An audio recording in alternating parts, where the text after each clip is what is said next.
Pharma city పేరు మీద 14,000 ఎకరాలు వాళ్ళ చేతుల్లో ఉన్నా కూడా ఫార్మాసిటీకి ఉన్న భూమిని కాకుండా అక్కడ మహేశ్వరం కందుకూరు ఇబ్రాహీంపట్నంలో కూడా మళ్ళీ ఒక 3,000 ఎకరాల ల్యాండ్ని అక్వైర్ చేస్తా ఉన్నారు. అక్కడ ఎందుకు చేస్తున్నారంటే ఏమి చెప్పరు.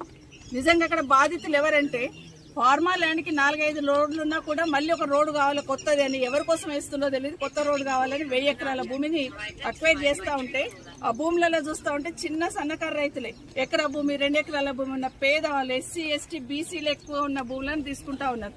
ఇంకా ఒక సైడ్ గద్వాల సైడ్ పోతే నిన్న చూస్తున్నాం అక్కడ రైతులందరూ కూడా మా భూములు మేము ఇయ్యము, మేము దీని మీదే ఉంటున్నాము, ఇదే మాకు బతుకు తెరవని అడుగుతుంటే లాఠీ చార్జ్ చేసి నిర్దాక్షిణంగా ఆ భూములను వాళ్ళకి అప్పచెప్పాలని ఇథనాల్ ఫ్యాక్టరీకి అప్పచెప్పాలనే ప్రయత్నం చేస్తుంది ప్రభుత్వం.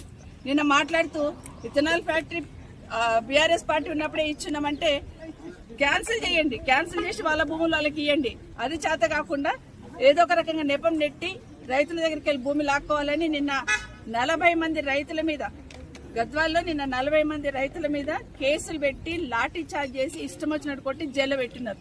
లగచర్లలో చూస్తున్నాం. లగచర్లలో కూడా అవసరం లేకపోయినా భూములను అక్వైర్ చేస్తే అక్కడున్న రైతులను చూస్తే అయితే గిరిజనులు అందరు ST సోదరులు ఎకరాలు 2 ఎకరాల భూమి ఉన్న వాళ్ళందరూ కూడా రోడ్డు మీదకి వచ్చి మేము భూమి ఇవ్వమని ఆ రోజున్న ల్యాండ్ అక్విజిషన్ ఆఫీసర్లకు చెప్పే ప్రయత్నం చేస్తే వాళ్ళ మీద కూడా లాఠీ చార్జ్ చేసి ఇష్టం వచ్చినట్టు కొట్టేసి ఇండ్లకు పోయి లేడీస్ని కూడా కొట్టేసి కేసులు పెట్టి వాళ్ళని జైలుకు పంపించిన సందర్భం చూస్తున్నాం.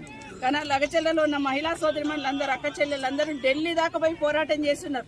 మేము ఇవ్వము ఈ భూములు, మా భూములు మాకే కావాలి అని గట్టిగా పోరాటం చేసే సందర్భం చూస్తున్నాం. వారం రోజుల కిందట సంగారెడ్డిలో చూస్తున్నాం. మొన్న మనం మోయినాబాద్ ఎన్కేపల్లి గ్రామంలో నాకు తెలిసి నేను ఎమ్మెల్యే అయినప్పటి నుండి ఇంద్రారెడ్డి గారు ఉన్నప్పటి నుండి చూస్తున్నాం.